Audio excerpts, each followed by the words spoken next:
شيء الرؤى طبعا غالبا النساء، ولذلك حتى البرامج اللي يحطونها تفسير الرؤى اذا كل 10 يدقون 9 نسوة ورجل واحد فقط، ويمكن حن عليه امرته. فالرؤى الانسان لا يعطيها اكبر من حجمها، والنبي صلى الله عليه وسلم يقول اذا راى احدكم ما يسوءه، يعني شيء يضيق صدره بالمنام، لا يحدث به احدا فانها لا تضره، واذا راى ما يسره فليحدث بها من يحب. ايضا ليس كل احد، يعني انت بين ثنتين، اما ان ترى رؤيا واما ان ترى حلما من الشيطان.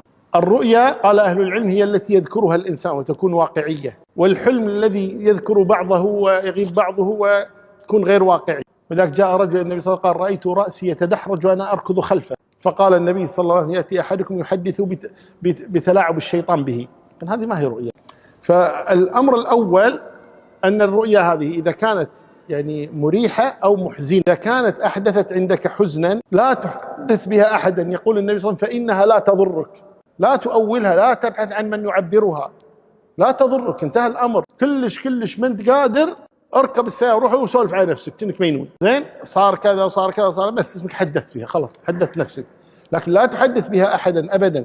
اذا كانت الرؤيا هذه لا مفرحه، شيء يعني قمت وانت مرتاح مستانس، يقول ايضا هذه حدث بها من تحب، لا تحدث بها اي احد ايضا، حتى لا يفسرها لك تفسيرا خلاف حقيقته لانه حسود او حقود او كذا، او عبرها عند من تحب.